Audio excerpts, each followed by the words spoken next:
Haya, kuna neno watu wengi tunalijua sana na tunaambiwa sana kwenye makanisa na kadhalika, kubariki ndoa. Bariki ndoa ni tafsiri ya kurahisisha maisha kwa watu ambao tumekimbia gharama, si ndio?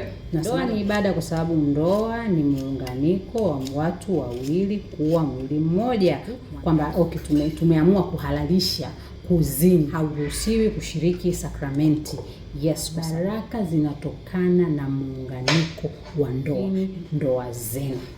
Sio kwa kurahisisha, bali barikini kwa kufuata utaratibu, ili baraka za Mwenyezi Mungu mzipate. Kila laheri watu wasogea tuishi, hakikisha mnabariki ndoa zenu. Shosti! Tusemezane.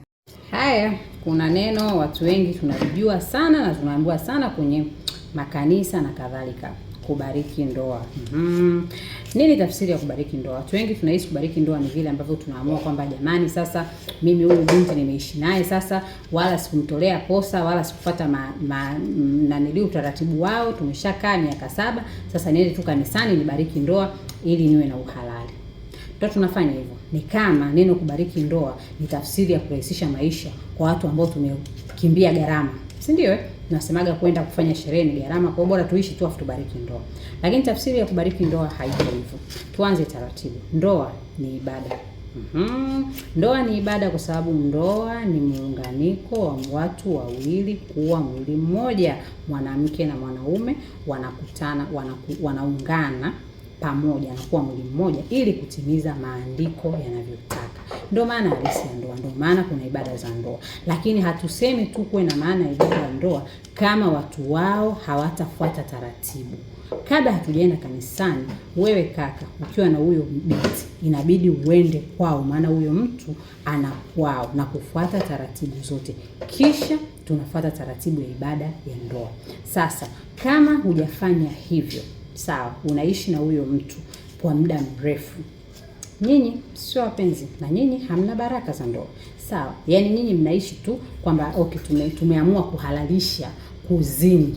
Ndio maana yake, kwa sababu hatujabariki ndoa, hamna anayetujua, hamna nini, sogea tuishi. Ndio watu mmekaa na watu miaka 7, miaka 10, lakini mmekaa tu sogea tuishi. Sasa kuna makanisa mengine, sijui kama ni yote, endapo ukiwa unakaa sogea tuishi na mtu, hauruhusiwi kushiriki sakramenti. Yes, kwa sababu unakuwa umetoka kwenye kundi. Watu wengi tunajua hicho kitu cha unapaswa kurudi kundini, lakini hatujui maana ya kurudi kundini. Kundi ni watu, kundini ni kundi ambalo wale watu wamefanya utaratibu wao fulani. Utaratibu huko, mtoto anabatizwa, anapata kipaimara, kisha ndoa.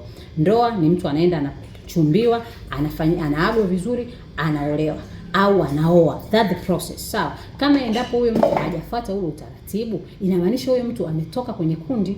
Ndio hivyo, kwamba kundi letu, huu ndio utaratibu wetu. Na ili uweze kupata tiketi nyingine ya kurudi kwenye kundi letu, inabidi ufanye toba. Watu wengi tunapaswa kufanya toba. Japo watu wengi tunahisi kwamba toba ni vile tunavyofanya kila Jumapili. Hapana. Kwanza, kukaa na mtu inamaanisha umevunja amri ya 6, kwa sababu mnakuwa mnaendelea kufanya amri ya 6, na hupaswi kushiriki sakramenti kwa sababu wewe umetoka kwenye kundi ambalo unapaswa kurudi kwa ajili ya toba. Utakaporudi kundini, unapaswa mfanye prosesi za awali za posa na huyo mtu kuolewa. Ndivyo. Then kisha ndo mkabariki ndoa. Usibariki ndoa kama huyo binti wa watu hujaenda kwao. Usibariki ndoa kama huyo mtu wa watu ndugu zake hawajui unaishi. Usibariki ndoa hivyo. Bariki ndoa kwa kufuata process. Ndio inavyotakiwa. Sawa. Alafu watu wengi tumeishi na watu tunaona kama maisha hayaendi kwa sababu kuna baraka zinatokana na muunganiko wa ndoa. Na endapo hujafanya huo muunganiko kihalali, hizo baraka huwezi kuzipata.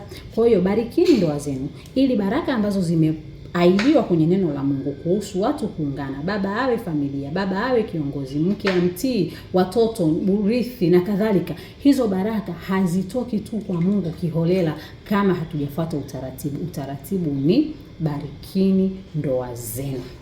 Sio kwa kurahisisha, bali barikini kwa kufuata utaratibu, ili baraka za Mwenyezi Mungu mzipate. Kila laheri watu wasogea tuishi, hakikisha mnabariki ndoa zenu. Shosti! Tusemezane.